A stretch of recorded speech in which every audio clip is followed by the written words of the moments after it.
देशी बनावटीचं बेकायदेशीर पिस्टल आणि काडतूस विक्री करण्यासाठी सोलापुरात आलेल्या आंतरराज्य टोळीतील तिघांना शहर गुन्हे शाखेच्या पथकाने जेरबंद करून त्यांच्याकडून देशी बनावटीचे 2 पिस्टल आणि 4 जिवंत काडतूस जप्त करण्यात आली आहेत।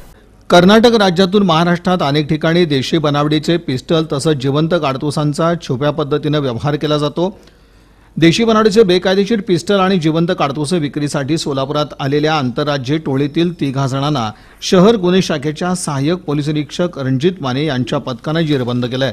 औदुंबर उर्फ भैया लक्ष्मण माने वय 26 राहणार कुरुल तालुका मोहोळ जिल्हा सोलापूर, भीमाशंकर करबसप्पा तळवार वय 33 राहणार खजुरी तालुका आळंद जिल्हा गुलबर्गा राज्य कर्नाटक, प्रवीण बसवराज स्वामी वय 30 राहणार बालाजीनगर उमरगा तालुका उमरगा जिल्हा उस्मानाबाद असं देशी बनावटीचे बेकायदेशीर पिस्टल विक्रीसाठी सोलापुरात आलेल्या 3 आरोपींची नावे आहेत। त्यातील 3 आरोपींकडून 2 देशी बनावटीचे पिस्टल आणि 4 जिवंत काडतूस शहर गुन्हे शाखेच्या पोलिसांनी जप्त केले असल्याची माहिती पोलीस आयुक्त महादेव तांबडे यांनी इन सोलापूर न्यूजशी बोलताना दिली।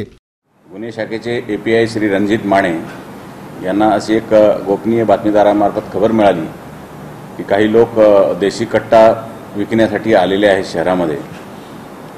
अशी बातमी त्यांना मिळाल्यावरून ते खात्री करण्यासाठी त्यांनी टीम घेऊन देवगाव रोड येथील गरुड बंगल्यासमोर असे काही इसम आले आहेत याची खातरजमा करण्यासाठी ते गेले होते।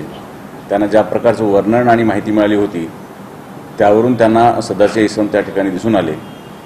पोलीस आल्याची चाहूल लागताच ते पळण्याचा प्रयत्न केला, परंतु रणजित माने आणि त्यांच्या टीम यांनी त्यांना ताब्यात घेतले आणि त्यांच्याकडे विचारपूस केली।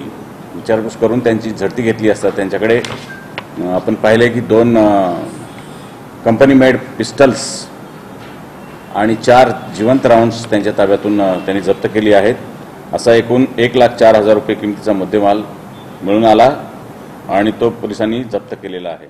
अटकेतील 3 आरोपी देगाव रोडवरील गरुड बंगल्यासमोर देशी पिस्टलचा सौदा करणार असल्याची माहिती माने यांच्या पथकाला मिळाली।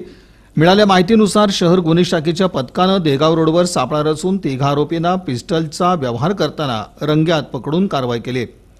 कर्नाटक राज्यातील भीमाशंकर तळवार यानं देशी बनावटीचे पिस्टल सोलापुरात बेकायदेशीर विक्रीसाठी आणले असून प्रवीण स्वामी आणि औदुंबर उर्फ भैया माने यांचा सौदा होणार होता।